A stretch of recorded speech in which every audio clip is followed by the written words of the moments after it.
స్తువంతి ఏ స్తుతిభిరమూభిరన్వాం త్రయీమయీం త్రిభువనమాతరం రమాం గుణాధికా గురుతర భాగ్యభాజినః భవంతి తే భువి బుధభావితాశయాః.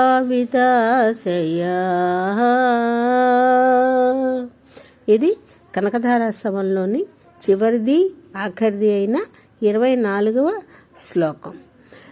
అమ్మని ఎవరైతే ప్రతిదినం స్తోత్రం చేస్తారో వారు అధికమైనటువంటి గుణాలు కలిగి ఉన్నతమైన స్థితిని కలిగి పండితుల చేత ఆశీర్వచనాలు అందుకుంటారు అనేది ఈ శ్లోకంలో చెప్పబడుతుంది.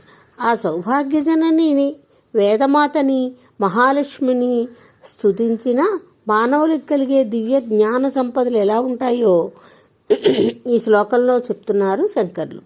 3 లోకాలకి తల్లి అయిన స్థితికారిని అనుగ్రహిస్తే ఒక పేదవాడు ముల్లోకాధిపతి అంతటి ఐశ్వర్యవంతుడై పండితులతో ఆశీర్వచనాలు అందుకోగలిగిన స్థితికి చేరతాడని ఈ కనకధారా స్తోత్రం ఎన్నోసార్లు నిరూపించబడింది.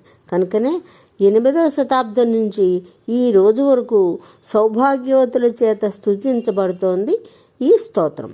ఇంకా అమ్మ అనుగ్రహం వేరే ఎక్కడో లేదు, మన నట్టింట్లో తిరుగాడే స్త్రీమూర్తుల్లోనే ఉంది అంటూ, అమ్మా మహాలక్ష్మి నీ కళ ఈ స్త్రీమూర్తుల్లో ప్రత్యక్షంగా త్వత్కళ సర్వయోషిత అంటూ ఎవరెవరిలో ఏ రూపంలో ఉంటుందో చెప్తున్నారు శంకర్లు. అమ్మ కైలాసంలో ఉండే పార్వతీతత్వానివి నువ్వే, పాలకడలలో మహాలక్ష్మివి, స్వర్గంలో స్వర్గలక్ష్మివి, వైకుంఠంలో శ్రీదేవివి, బ్రహ్మలోకంలో సరస్వతివి నీవేనమ్మా. నీవే దాహం తీర్చే గంగవి, తులసిలో పవిత్రతవు నీవే, ప్రణవరూపమైన గాయత్రీమాతవు, కృష్ణ పరమాత్మ ప్రాణరూపమైన రాధికగా గోలోకంలో కొలవబడుతున్నావు.